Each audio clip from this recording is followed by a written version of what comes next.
Get rich fast with csgofast.com.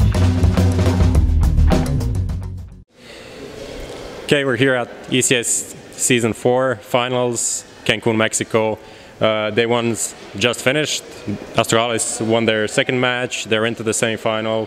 They beat FaZe, Cloud9 before that. Let's just start a bit with you coming here. Third event in a row with a stand-in. And like, how are the feelings in the camp in Astralis? Coming to like the third one in a row, knowing that like the major's coming up, the break's coming up and all that. I'm not gonna lie, it's taken its toll on the team. It's been rough actually, in terms of motivation and all that stuff, because like the fact that you go home and you practice for games with a stand-in, not that there's anything wrong with the stand-ins, but there's the fact that you just stand still, like you don't develop or anything, you don't figure out new tactics or the way you want to play. So you're very stellar in my opinion. And personal perspective from my side is that it's been rough. So I think coming to this event, the third time with the stand-in, and also the second time we have a new guy. I think we just came here to get the best out of it. Also, like the location is really good, so we just came here to, in some way, relax, but also have fun. We knew that we might not be the favorites going into this tournament, especially not with the result in Odense. So yeah, we just came here to relax and actually have some fun. And obviously we've still been practicing, but we've taken things a little bit more light than previously. Yeah, let's talk about the first match you had here. That was Cloud9. I think you started like 7-0 down, but you managed to claw back and train, get the win. Tell me a bit about that comeback and how you managed to pull it off. Yeah, mainly we came off to a really bad start and we lost some really stupid rounds, and in general they played really fast in the beginning, which seemed to work extremely well for them, and all of a sudden they just stopped doing it. I don't really know why. That's what everyone says right now. And we had the exact same thing when we played Astralis. We started off playing slow, and then we were like, why don't we just kick up the pace a little bit? And then they couldn't hold us back at all. I think we won a straight 5 to none guys. In one of the rounds where they had double up, so we just controlled the economy from there on. Basically, it was just, we didn't hit anything in the beginning. The communication wasn't rolling or anything, and then as the match developed, we just got back into our comfort zone, like communication-wise, and people hitting the shots, taking the initiative to actually do stuff together, and like we just figured out how to play against them after like a couple of maybe 8 or 9 rounds. So moving into the second game against FaZe, obviously the favorites for the tournament. Yeah, first half like 8-7, I think, just a minimum lead on the CT side, but you delivered on the T side like usually Astralis does, especially on Overpass, I guess. So tell me about that match and especially like the T side.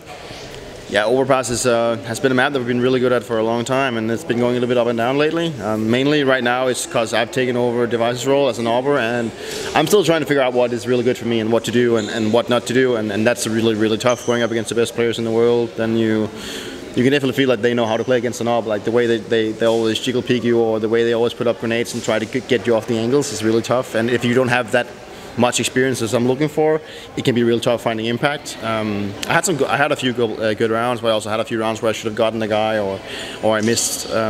But we lost some really stupid rounds in the entire match. Like starting on the CT side, I think we could have gotten at least 9-6, and then going on to the terrorist side, we lost 2 times. I think we lost because we didn't get to plant the bomb or anything like that, because I wouldn't say we played scared, but we played very cautious, because we know, whenever you go up against FaZe Clan, you have one bomb side, you have Nico and Olofmeister, and then one you have Rain and Guardian, and you have Kerrigan running around between them. Like, it's always tough no matter where you go, and you have to play really cautious, but then again also play without respect. So it's a little bit of a two-way thing.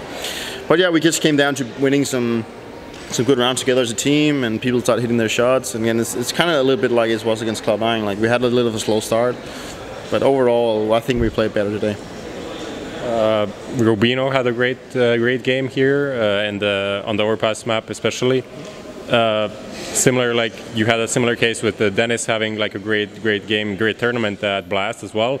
So how do you go by like integrating your stand-ins, and what's the key to success if there is a key?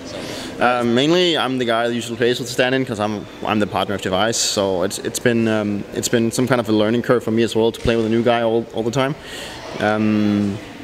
When we look at Rubino compared to Dennis is a much more aggressive player in the way he just approaches everything. So Dennis wants to go out and maybe try and kill 2 guys, and then he dies, and then the rest of the guys we just clean up. Whereas Rubino is more like a team player together with us, like he's more like into the unit in some way. So basically playing off Rubino is that Rubino just does whatever like I tell him to do, but then again, he also does whatever he wants to. Like, I've told him and talked to him and said that I much rather want you to be in your comfort zone like 30% or 40% of the time instead of never being in your comfort zone. So that's basically the approach I've given to him. Like, I want you to go out and do whatever you want. If you die, then so be it. Then we'll figure out what to do. And don't just do what I tell you to do in certain situations, because you have to support me in some of the roles. So overall, I just think it's very important for him to be in his comfort zone so he can actually play better, and that's what we're trying to do. And in terms of strategy as a terrorist, we just give him whatever was needed. Like, he maybe took my smoke or device smoke or whatever, just fill him in where it was needed. Yeah, now that you've been AWPing for like a month or so, or even more, I think. Yeah. I guess you got more used to the gun. Like before, Astralis didn't really have like a good stable secondary AWP. I think like to double AWP on the city side. Is that something you're going to be taking into next year? Like having you support the device sometimes on some maps. Is that something you've been talking about, or like how do you feel about that role? Playing AWP is first of all, it's really fun, but it's also extremely hard in some ways, especially when you play against good players, because you can always play really good on deathmatch or play against puck players because they basically they just run into your crosshair, whereas the good players always try to jiggle peek or whatever. So I think it's definitely challenging. It's not something we've talked about who's gonna like play the primary AWP or whatever, but I still believe that the device is gonna go back primary AWPing. But for me as a player, I use this experience right now to like develop my own AWP skills, so I can be a more consistent secondary AWPer if that's the case. So far, the team has been really satisfied with what I've been doing, and I'm also extremely proud of what I've done, because like we've only been at top tier events, and I've only faced against the best AWP players and teams in the world. So it's definitely been a challenge for me. I can definitely feel I like experience, and I like understanding of how to maybe position myself sometimes and when not to peak and all that stuff. But and obviously hitting like I have a thing of the Dragon thing. Like I hit all the crazy shots and I miss all the easy ones. It's kind of weird, but I can't really find an explanation to it. But it's fun to play, and I like it so far. Okay, that's it from dupreeh on day 1 of ECS Season 4. Stay tuned to HLTV for more coverage, and that's it.